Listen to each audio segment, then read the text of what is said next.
Righty. Oh, hi, Pamela. So is everybody having fun in real estate today? I am. I got I a am. listing appointment this evening, and my rental showing that was this afternoon canceled. So it freed up my whole afternoon to make sure I got everything buttoned up perfectly, which is nice. Um, Yeah, that works. You know, I got to I was telling Ian I have to write a contract right after this. I wanted to be with you guys first.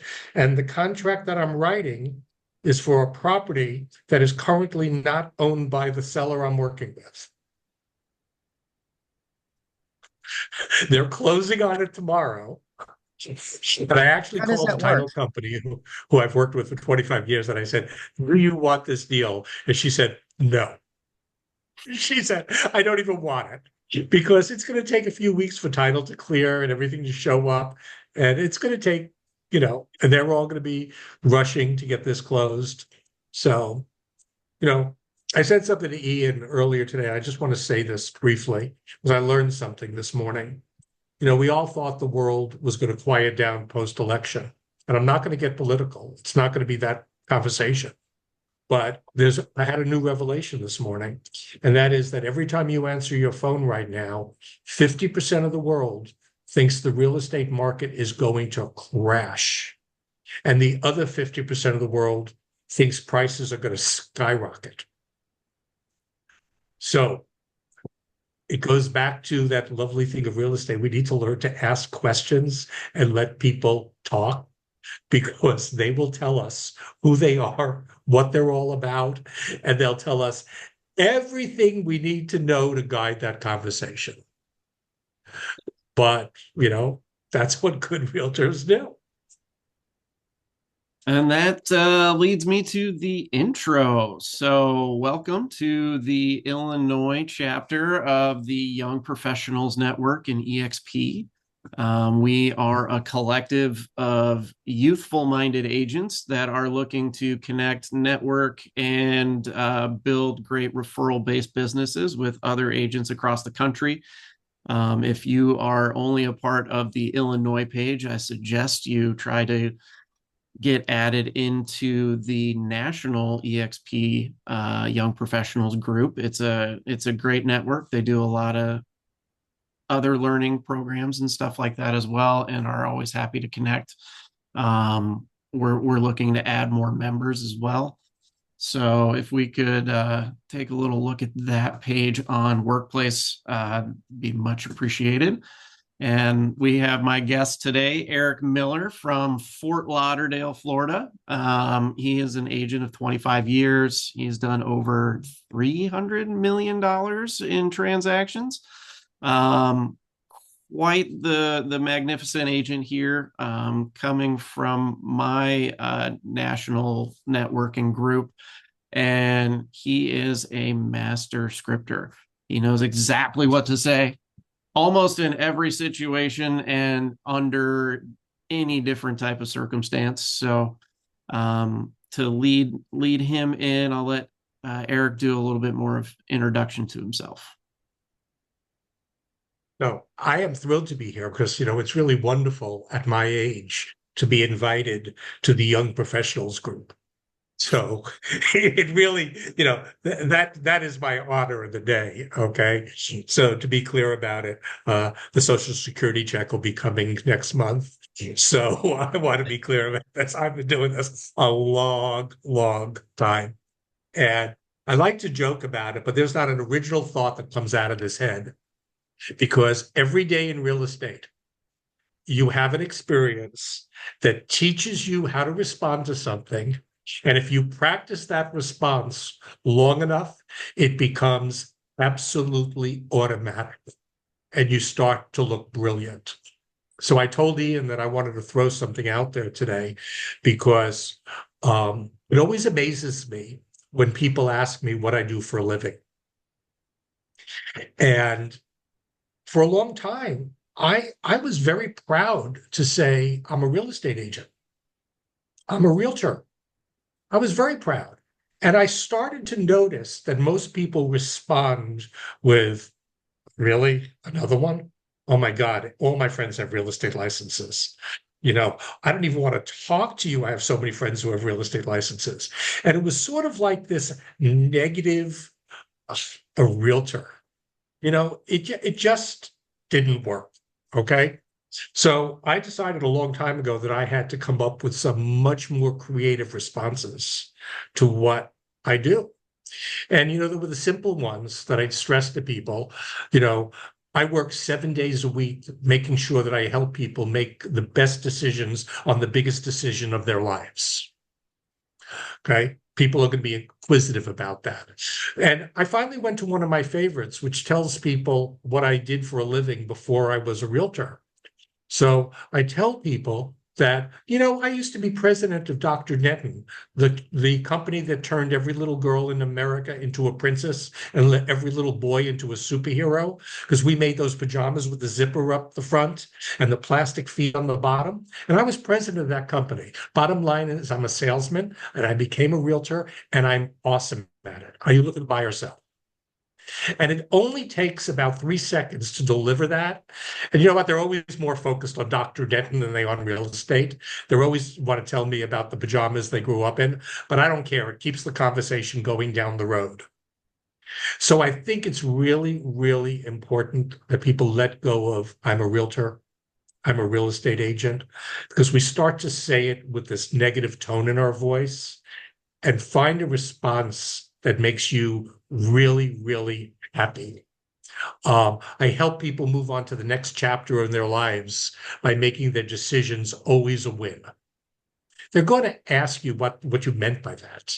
And that's what you want to do when you respond to something like, what do you do for a living? Okay. Most people don't respond, whatever their gig is. I don't care if they're a banker, a doctor. Most people do not respond with a prepared response that makes you sound awesome. Figure out that prepared response that makes you sound incredible. And you know what? After you deliver it a few hundred times, it'll roll off your tongue and you'll never again say, I'm a realtor or I'm a real estate agent. You'll give them a hell of a lot more about who you are, where you're from, and what your goal is in life and how you could help them. So there's my first starting speech of the day. No, that's amazing. Everyone does get that feeling when they're doing calls or talking to new potential clients of the feeling of, oh God, they think I'm a used car salesman. So you gotta work your way up the totem pole, or at least make yourself sound like you're at the top of the totem pole. Right. Pique the intrigue, pique the interest. We'll keep everything kind of growing, and I'm here to provide results for you. Somebody once said something to me that I always thought was great. Keep a baseball in your glove compartment. Okay. Keep a baseball in your glove compartment.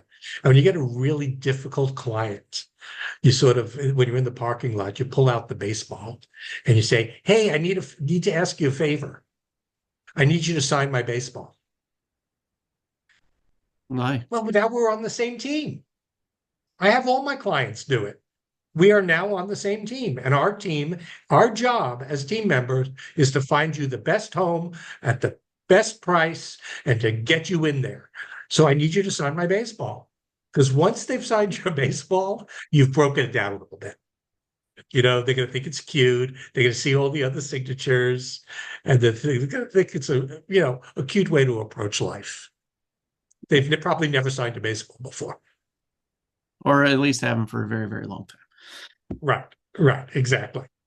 All right, so let's kick this off. I had a few prepared questions for you, so that way we can get into exactly what to say.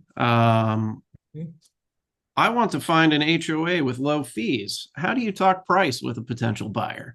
Oh my God. So let me ask you a question, Ian. So you want to find the homeowners association or the condo association with the lowest prices out there. And I want to give you a guarantee.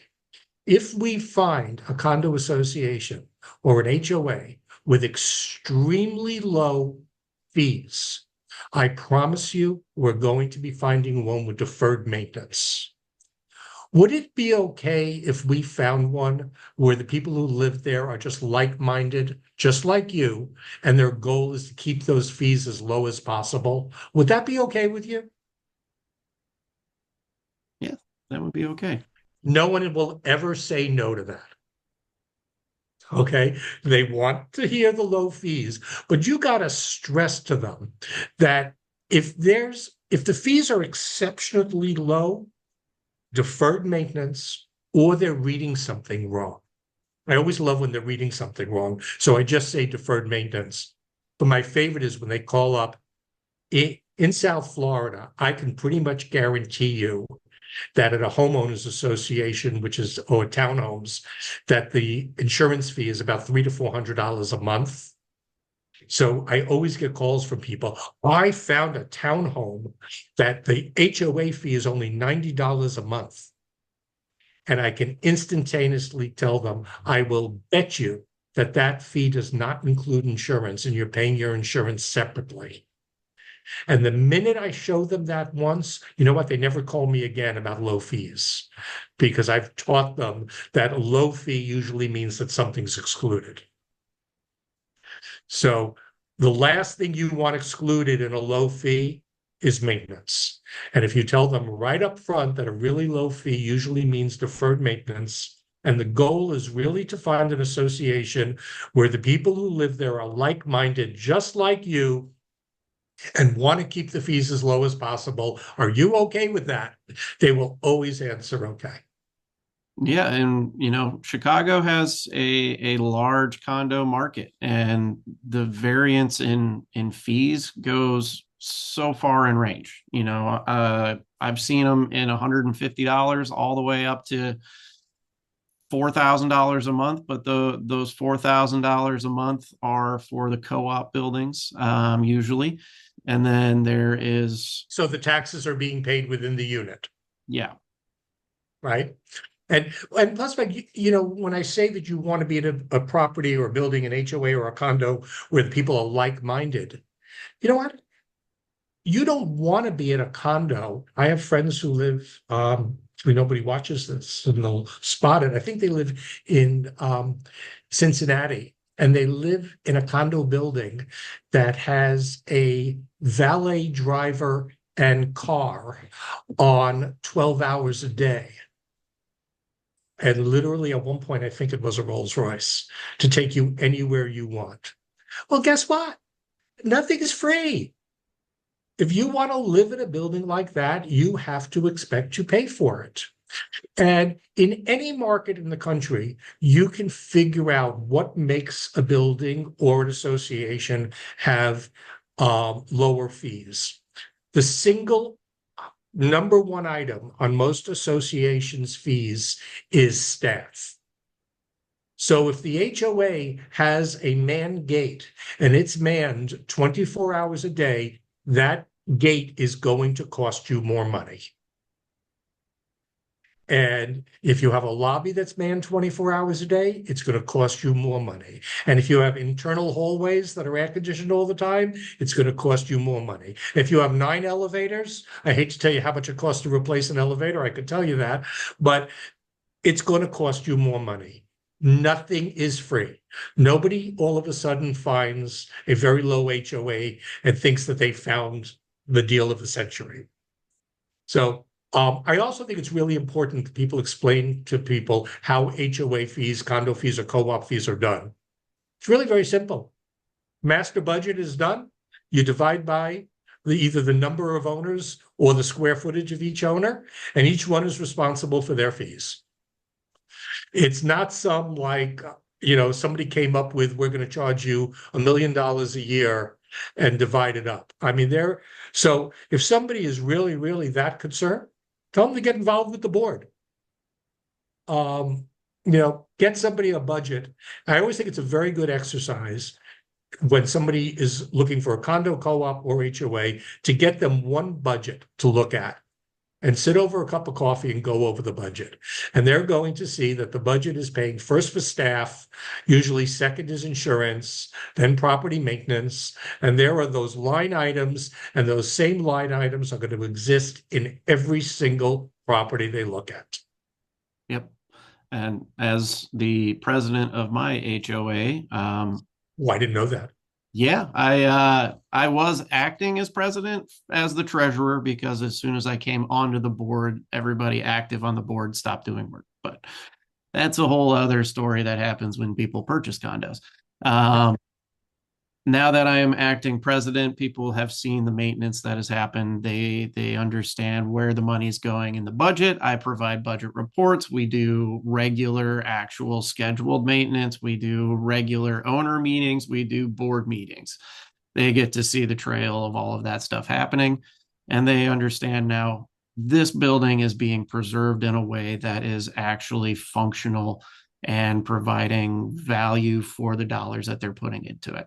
And we just had to raise the budget again 5% due to all the insurance hikes nationally. I'm sure you're well aware of those in Florida. We don't have an insurance issue in Florida.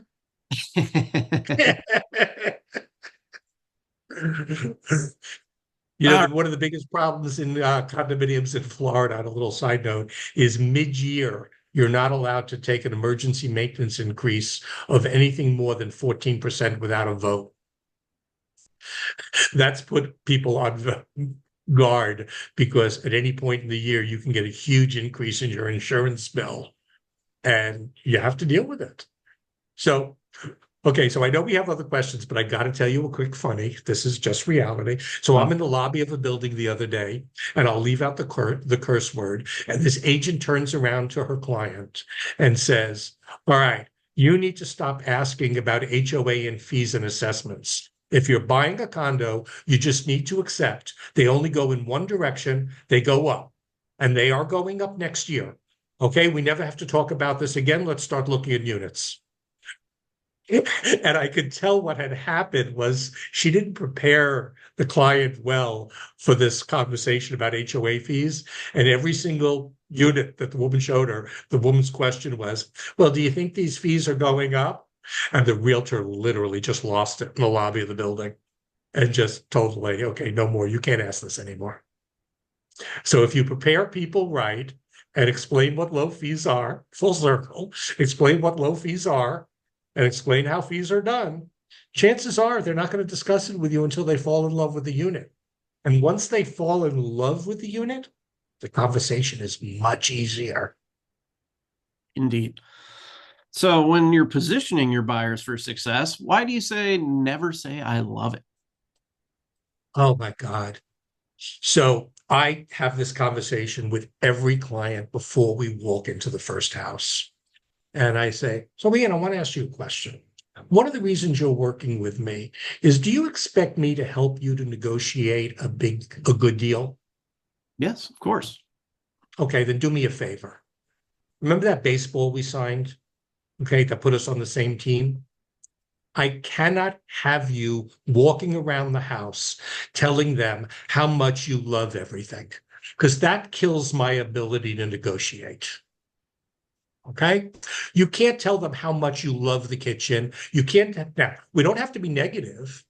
You don't have to sit there and say, "Oh my God, you picked out those horrible cabinets." You don't have to tear them apart, especially when the owner stays at the house and doesn't leave. But if the owner is standing there or the realtor is standing there, let's do a reality check. We're on the same team. And ultimately, if it's the right property, you're going to be putting me into the position of negotiating. Don't make it harder on me. Are we okay with that? Of course. So, and that is a personal, I mean, I do that with everybody. And there's a second reason. Okay. If they sit there and their automatic tendency is just, I love the people on HGTV. They're seeing property. We all watch HGTV. It's part of our real estate addiction. And they walk into the living room and they go, and they all have their one wonderful word. The wonderful word is like awesome, fabulous, that's great, I love it. And they use it over and over again. Okay. They walk in and the countertops are great and the cabinets are great and the view is great. Everything is great. And then they walk out to the door, they turn the realtor and they go, "That property is not for me." But then you get the follow-up call. And the other agent calls you up to find out what they think. And you're about to tell the other agent, "Oh, the property was not for them." And the agent's going to sit there and go, "But they said everything was great." They sat there and they loved everything. Who's going to look like an idiot? You, as the agent, because your client told them how much they loved the property. So I will also tell them that if you love every single thing at the property, I'm going to start getting follow-up calls from that agent begging for the offer. So if it's not the property for you, we're fine with it. We can go in and out as quickly as possible, but let's not talk about how much we love it because it just creates this unique situation down the road. Are you good with that? Oh yeah. Usually they're good with it because they want the good deal. And I've been hit up by them feedback hounds before. Ooh. And if you put the feedback on there that they really told you out by the car, the phone rings, ring, ring, ring, and the agent, you pick it up, and the agent goes, "What are you talking about? Are you confused? Do you know who you showed it? That person said she loved everything. I heard her." And you're like, okay, but when we got out of the house, she told me the truth. I recently heard that there was a lawsuit from a buyer who wanted to buy. Well, they bought the home. I forgot how it would. They went to see the home with an agent and they submitted bad feedback, like they didn't like it, or they said something about the pitch. I forgot what it was. And then they turned around and ended up submitting an offer and not getting the offer accepted because the seller got offended by their feedback. And it came to news when I guess the buyer went around and asked the listing agent in person or like over phone or something. So it came to news that it was because of that. Then the buyer ended up putting a lawsuit on the buyer agent because they quote unquote killed the deal for them, but not Right. knowingly. So now I'm just like, you know what? Feedback, I just number it. I don't say anything, and I just call over the phone and be like, not for them, and that's it. Not for them is the perfect answer. Yeah. Mhm. Not for them is the ideal answer. You know, I don't even know if we even talked about the script, but if you're on the listing side of an equation, I have a script, and you're going to be able to tell the way this comes off my mouth that this is not original. This is the way I called for feedback. I call for feedback with this every single time. Is there a price that your client would have been interested in the house? Yeah. That's my standard script. You know what? I don't want to hear they hated the street. I can't change the street. I don't want to hear anything about I couldn't change. If it's constructive, like they don't like the color or something, or the paint or something that I can help my clients with, great.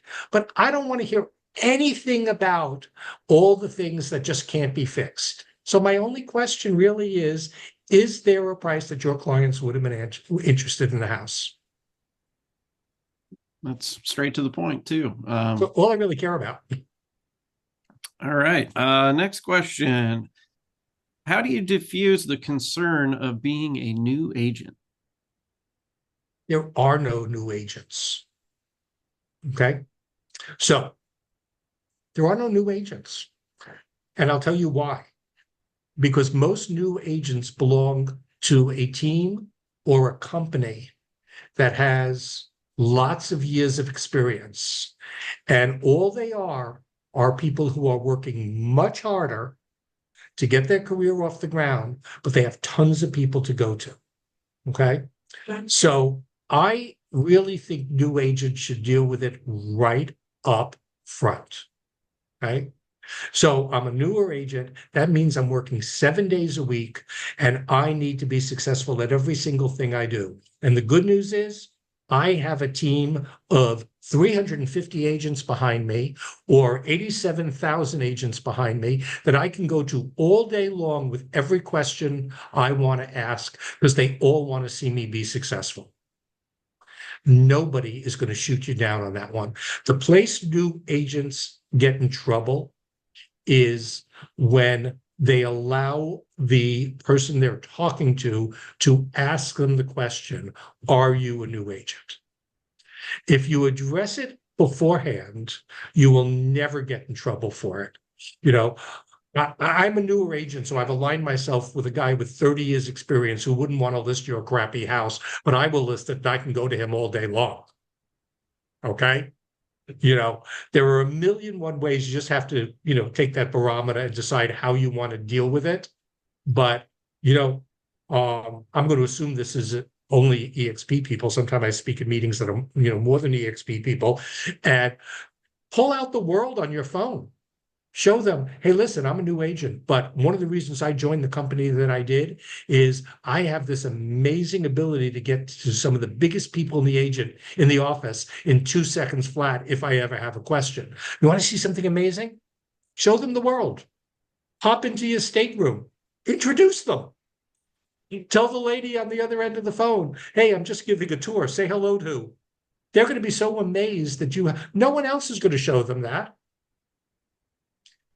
And stress to them how much more valuable that transaction is because you are a new agent and you will not let anything go wrong. It is much more important to you. And I just think new agents get themselves in trouble because they think it's something negative. And it's not. With new paperwork coming out all day, every day, being a new agent is positive. You guys actually know what you're doing. And there are a lot of objections that come from people, especially if you're doing any sort of prospecting calls. They're like, well, how many homes have you sold? So, are you concerned about all the homes in your neighborhood or just your home? Because my team has sold 13,000 homes in Broward County in the last year. Do we want to talk about all of them or just your home? That's a good one. So, I want to tell you a quick story on that. I always have a story, so I want to tell you a story. This is one of my pet peeves in life. I think that real estate commissions all over the country need to get very strict on teams' ability to portray themselves as more than they are. We have a huge team at the county I live in where everything goes under the team lead's name. And she has brand new agents out on the street telling people that they have sold 1,300 homes in the market. And I tell people when the agent says that to you, that they've sold 1,300, ask for the address of the last one. Just ask her for the address of the last one that she sold, because they won't know it. They didn't sell 1,300 homes. So being honest and stressing that you are going to work harder for them than anybody ever is much more real. My first listing in life, I was told that I was supposed to go door knock. And I figured door knocking was going to be a long ordeal. Okay. And I was mortified. Okay. I figured this is going to be horrible. And I walked all the way around the corner and I door knocked. And the guy goes, I know you. You're my neighbor. I am so glad you knocked. Yes, we want to sell our house. Well, guess what? I didn't know what to do. They only told me to go door knocking. Okay. I had no clue what to do. So I talked to him for a while and I said, I'll tell you what, I'm going to go home. I'm going to get all the paperwork together. I didn't expect you to do this today, but I am ready for you. I'm going to get all the paperwork together. I'll be back this evening. We'll sign all the paperwork and we'll get to work. Okay. Now, quick, funny little story. My broker at the time, who probably wasn't the most supportive broker in the world, was so dumbfounded that I had gotten a listing that she didn't even tell me to order a sign. You know what she did? She went and put her sign up. I learned a lot about the competitive nature of some real estate companies. She put her sign up. And then after a couple of days, some other realtors in the office said to me, how come her sign is up in front of the house?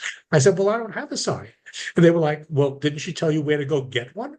And I go, no. And they told me where to order a sign. And I went there and begged, and I had a sign in a few days. But it was like a learning experience. So nobody is that concerned about the fact that you're new. They are more concerned about whether you could get the job done. That's good. All right. So we're already starting to talk about common objections. How about some common objections about trying to set appointments? Because I feel Okay. like a lot of people, you know, they may have a mentor or a coach or somebody further along in the industry telling them while you're prospecting, you gotta keep prospecting, you gotta keep doing this stuff. And I wasn't given the great revelation up until earlier this year that prospecting's main goal isn't about trying to convince people to work with you. It's about setting an appointment. It's always about setting the appointment. Okay. They're not going to start working with you over the telephone. It's always about the appointment. So if you can get the conversation going enough where they're talking to you, let them talk. Let them talk and let them keep talking. Chances are, if it's a house that's already been on the market once, they won't want to spend 20 minutes trashing their old realtor. Let them. Just let them blame it on the realtor and let them keep talking. And then the only thing that has to come out of your mouth after that, you know what? You've convinced me. I am dying to see your house. Can I come see it this afternoon? No. Can I come see it Saturday? You're not going to list the house. You just want to come see it. And the easiest time to ask somebody that question, if I come see it, is after you let them talk about something. Because at that point, you sort of become friendly with them. Okay. Because you've let them talk. And I don't care if they're talking about their kids, or talking how ill prepared the house was last time. I want to ask you a question. If I were selling your house, would you and I be on the same team that what you would prefer is me to be out of your way as much as possible and make sure that everybody is pre-qualified before we show them the house? Yeah. Yeah, yeah, and yes are always wins. Cool. Ian, can I come see your house on Saturday? What's your schedule like? I'm not really around this weekend. Plus I got to talk to Oh, my do you want to do it before you leave? Where are you going? wife. We're heading out of town, but Oh, good. When are you leaving? Saturday morning. Cool. Let me come see it Thursday afternoon. I just want to see it. I'm with a bunch of buyers this weekend, and I know I can't show you a house because you're away, but I'd love to be able to talk about it. Can I just come see it? Yeah, why not? And if Ian would say no, okay, all I would end with, because, somebody refers to me as the master of the takeaway. Don't keep beating people up. If Ian says no, I'm going to say, all right, I completely understand you're going away. When are you coming back? It'll be Monday morning. All right. I know life's going to be crazy when you get back Monday. Can I put on my calendar to give you a call Wednesday and we'll set up a time for me to just come peek at the house? Sure. It's going to be really hard for someone to say no to that. You've just acknowledged that they're going to come back on Monday. You've acknowledged life is going to be a little crazy when they first come back. You've given them a day window. You're stressing that baseball thing of that you want to be on the same team. And by taking something away, you will get them. Your only goal is to get them to yes. And so let me give you a little piece of that. They know they've gone away. He's coming back on Monday. If he doesn't give you the appointment for Wednesday, at some point, Tuesday or Wednesday, you're going to call him up and say, "Hey, Ian, I got bad news for you. I just finished with a buyer. I'm running around your neighborhood. I know you never called me back. Now I'm in the neighborhood. Can I come peek at your house?" So sooner or later, the person's going to have to look in the mirror and go, I'm being really stupid. I want to sell my house. And here's this guy running around with a buyer. And now he's in my neighborhood. And I'm not going to let him come say hello. Yeah. So, and if you develop a big enough funnel of those people, I used to tell everybody, I know I'm going down a rabbit hole here, so I'll apologize, but I used to tell everybody, if you're going out with a buyer, 3 homes that you're showing that buyer should be properties that the buyer are perfect for the buyer. 2 homes you're going to show should be perfect for you. There's a reason you're showing them. Either they're an expired listing that you've been talking to, or they're a FISBO you've been talking to, and you're just going to use that buyer to help you someday open that door. They want to wait to sell in the spring. Cool. What's a good time to buy a house? Ian, you've heard me say this before, so I hope you have the answer. Anytime. Anytime. I'll go with that. The best time to buy a house is when you find the one you love. Yep. Right? It's a script. Remember that script forever. Okay. So when somebody says, I'm going to sell it in the spring, okay, I'm assuming that's what someone has said to you. I'm going to sell it in the spring. Alberto, I'm giving you the answer the way I would actually give this to a client. Oh my God, another one? Are you kidding? I have all these people waiting for the spring. Do you realize come spring, you're going to be on the market with twice as many homes that are on the market today? Don't do that. You're making a mistake. And if you deliver it that way, oh my God, another one?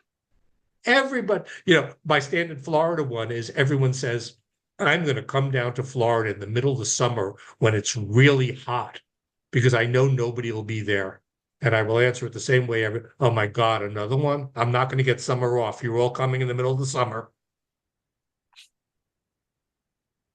Yeah, and this is the time of year. Everyone is going to be saying we're going to wait till spring. Oh, the market's not doing anything right now. We have the holidays coming up, and there are a lot of benefits to listing your home now. That main one being there will be twice as many homes that you're competing with in the spring.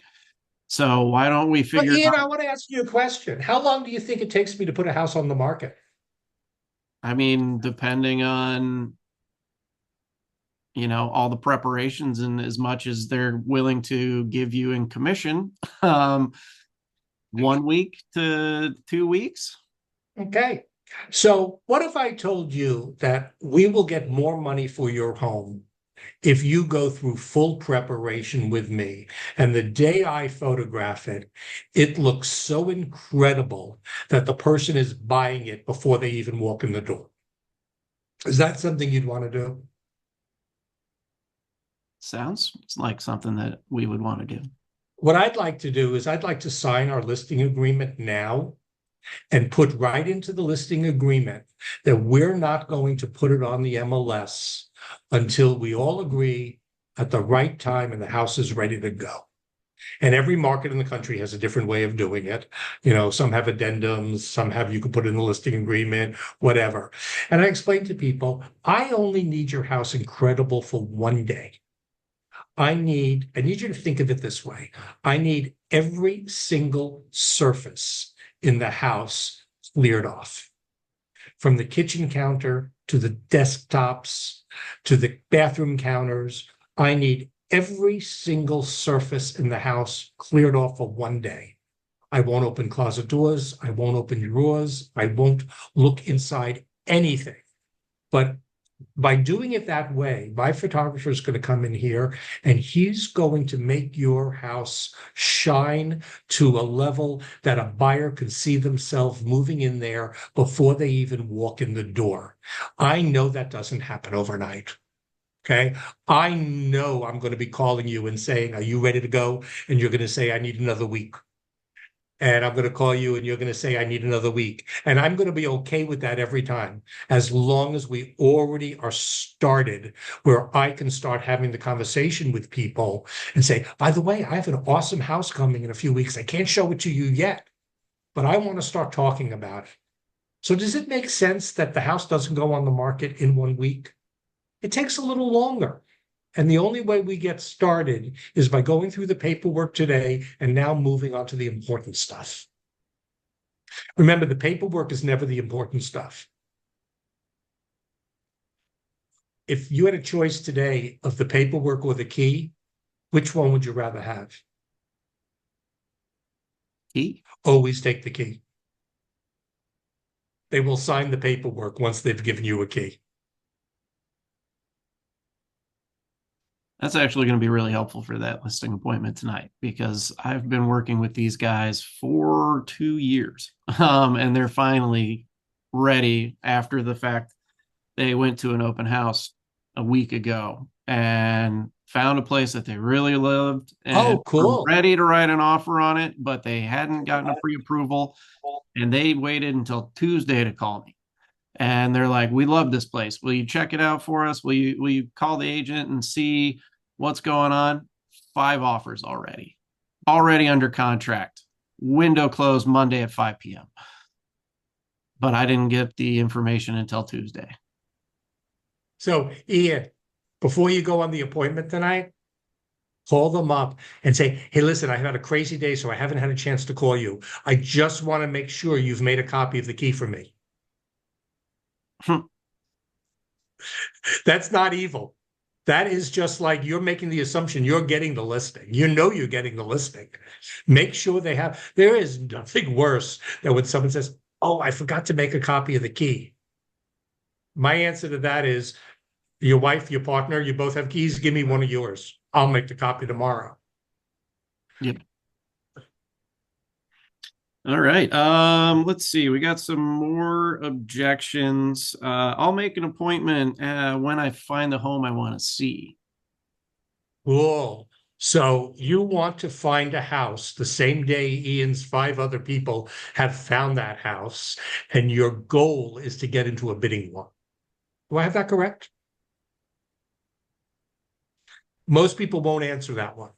Okay. I've delivered that one. Your goal is to get in the middle of a bidding war. Okay. So we don't have to put your house on the market today.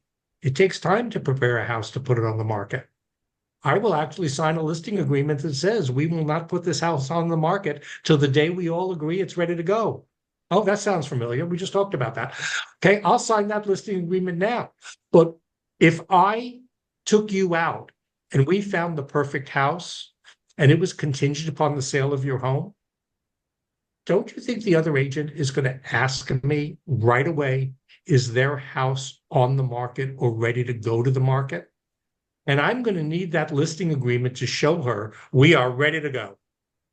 The reality is she'd rather see it on the MLS or she'd rather see it under contract.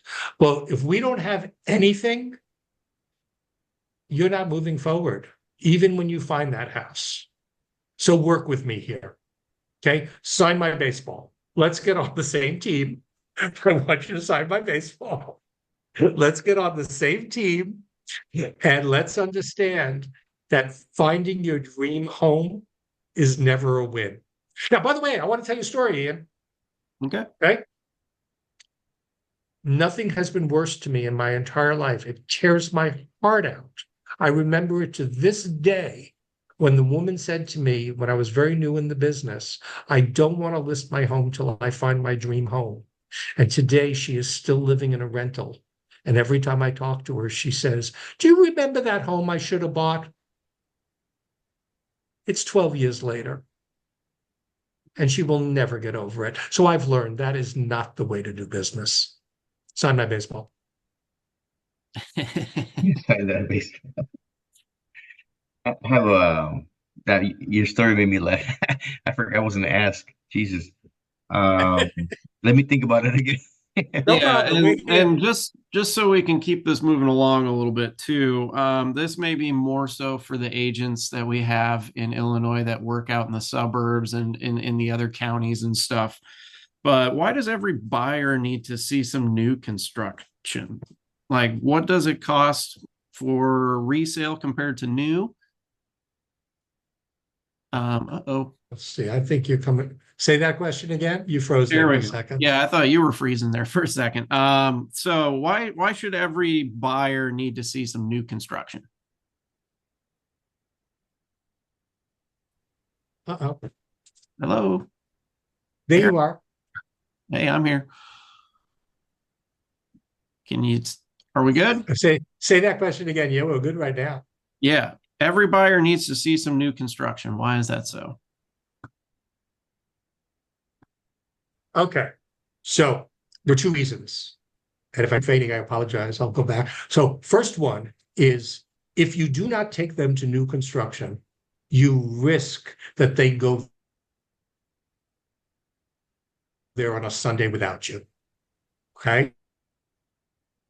Oh, you're kind of cutting in and out. And you take them to all these older homes, and all you're doing is convincing them that new construction is the right thing to do. So I am a firm believer that if you're out on an exploratory appointment with a buyer and you're planning to show them 3 in the day, you need to have the best opportunity of them possibly pulling the trigger. Okay, that's reason one. Reason two is that if you go over with them what a home costs, insurance, taxes, actual repairs. Years ago, I wrote a Wall Street Journal, and we talked about the difference between owning a condo and owning a single family home. And when you talk about a brand home is not going to need it 5 years, but an older home may need it in 5 to 10 years. And you start comparing the actual costs. After a while, sometimes new construction starts to make sense to people. And if it does, you don't want to be caught off guard.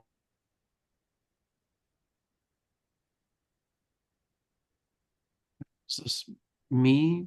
But they go, oh, we don't need Umberto or Ian for that. We can go right over to the sales office.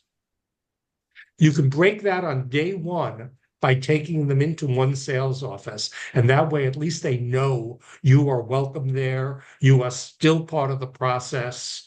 And, even if they switch on new construction, you belong as part of the deal. Got it. Yeah, there were a couple parts that cut out there, but Sorry about that. No, in the sense of by inserting yourself into being the professional on their side of the transaction, you're allowing yourself to, be involved with them without them taking these tactics that they normally do to cut people out of deals. Right. The baseball trick is an old trick. It came back to life recently.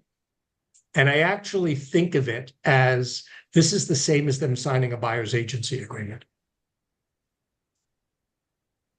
It's the funny version of it.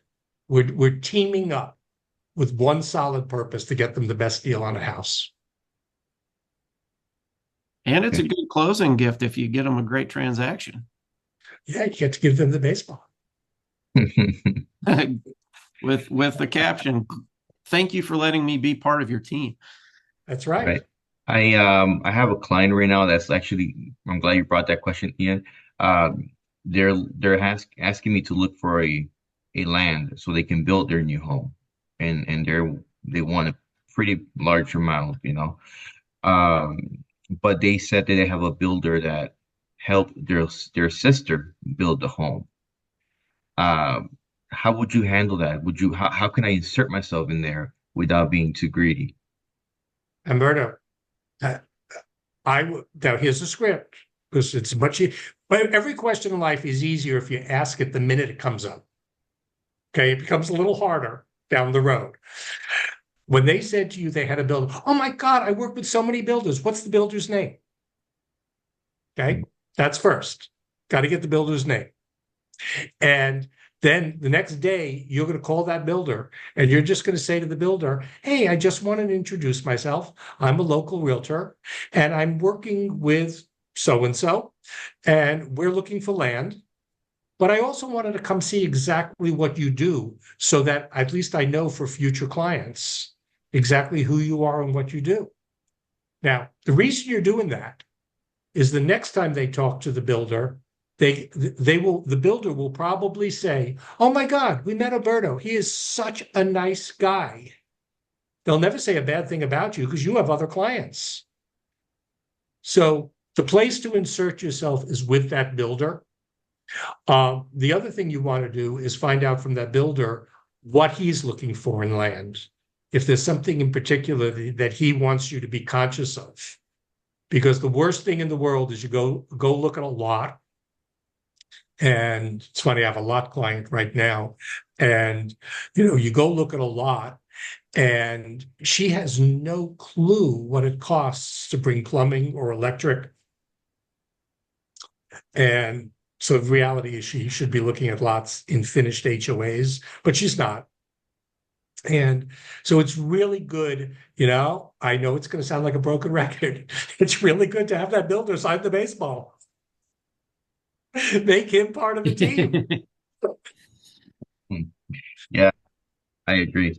Yeah, I've explained everything. I brought up like floodplains from FEMA. I mean, I told him like this is, kind of give him the whole 9 yards, right? So yeah, I'm gonna ask him. I'm gonna give him a call and then kind of give that the script, and I'll let you know they sign my baseball. Yeah, see if they sign the baseball. The other thing is, if you say to them right up front, I'd really like to have a conversation with your builder because I want to make sure we're all in the same place of based upon what you ultimately want to have in the house. And Yeah. I'll give you a script I use a lot when it comes to new construction. Okay. The cost of lumber is only going in one direction. The cost of toilets is only going in one direction. So based upon what your builder tells us of what it's going to cost to build that home that you want to build, I need to back out all that stuff to find out exactly what the land should cost.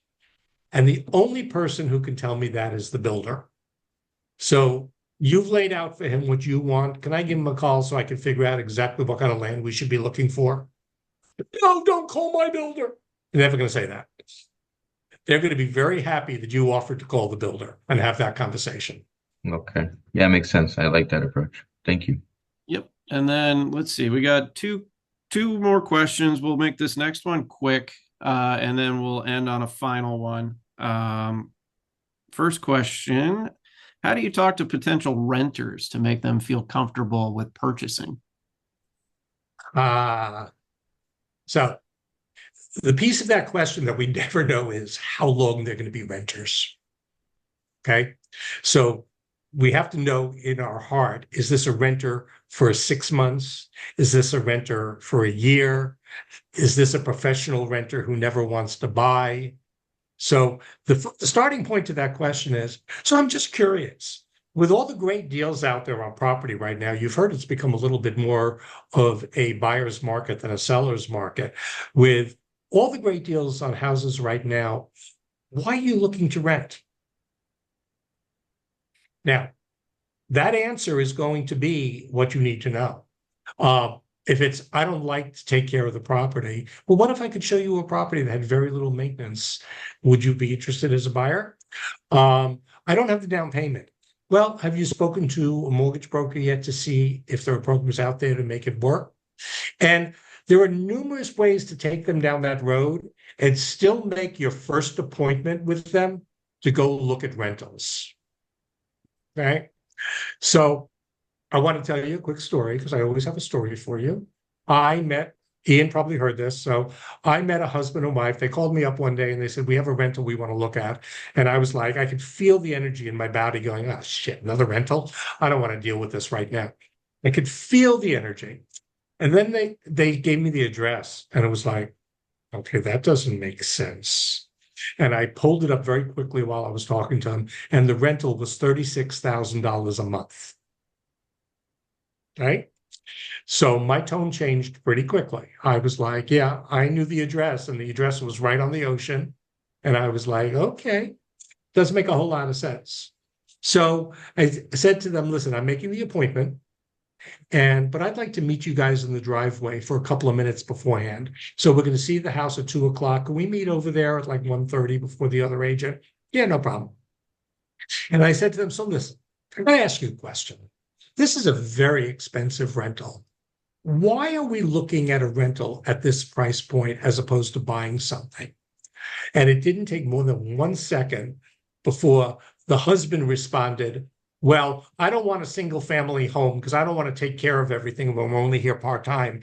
And the wife said, well, I don't like when condo buildings look like apartments. I need something big enough to be a house. And it was like instantaneous. And I said, well, if I show you something that feels more like a home than a condo and came with no maintenance, would you guys be interested in seeing it? And we went to contract that afternoon on $2.6 million. Now, doesn't happen often, okay? But I was sort of curious about what they were looking at. I did some digging, and there was a condo out there that the condo actually was on the sixth floor of the building and had a private swimming pool on the patio on the sixth floor. It felt just like a single family home. And sure enough, they fell in love with it. So if a renter is a viable renter at a real number in your market, okay, at a real number, not somebody just looking for the cheapest rental on the street, you want to make that appointment, but you also want to find out why they're a renter and see if you can solve that problem down the road. I think it's a waste of time to work with a renter who is, and I know a lot of people object when I say this, who is looking for rentals that really don't exist in your market. If a one bedroom in your market is $1,800 a month, don't let a renter convince you that you should take them out for a $1,200 a month rental. Just tell them I'm sorry, you don't have those, because it's going to be a problem. But if they can afford the norm of your market, chances are they're going to be a buyer at some point. All right. And final one. What can you say to buyers and sellers to show them that you're not there, or that you're there for more than just a check? Oh, great question. Okay. Okay. So, has anyone ever heard the line that I want to be your realtor for life? Okay. The only way you build a real estate business is, I'm going to deliver this like I would deliver a script. Okay. And I'm an old-fashioned realtor. Okay. I've been at this a long time. When I started, there was nobody online giving 5-star reviews. Okay. A review was when you picked up the telephone and you called a friend and you told them how awesome I was. That's what I live for every day, and that's what builds my business. And today you can go see my 5-star reviews and understand that's what it's all about. If I was living just for the paycheck, I assure you there would be a couple of 2-star reviews. That is not what this is about. The only way I build my business is by convincing you, here's the line, that I am a real estate superhero. Do you want me on your team? Baseball. Baseball. I want to be your real estate superhero. Okay. I got to tell you something. I believe with all my heart, people do not care what realtors make. They do not care if you make $10,000, $20,000, $30,000. As long as at the end of the day, you brought value to the table that they couldn't have done themselves. That does prove itself. All right. Well, that was a great interview. Humberto, I hope you got a lot of good content from this. Everybody that could be watching in the live stream, thank you for stopping in. Eric, thank you so much for all the wonderful insight. I will Thank you for putting together. Yeah, I'll be attaching all of Eric's contact info so you can reach out to him in Workplace. If you got any questions, I'm sure he'll be happy to help. And if you're coming down to Fort Lauderdale, you don't have to buy something. I love giving real estate tours. So come on down. Yeah, and he is the condo king down there. So Thank you. Awesome. Thank you. Have a great week, everyone. Yep. Thanks, everybody. Take care.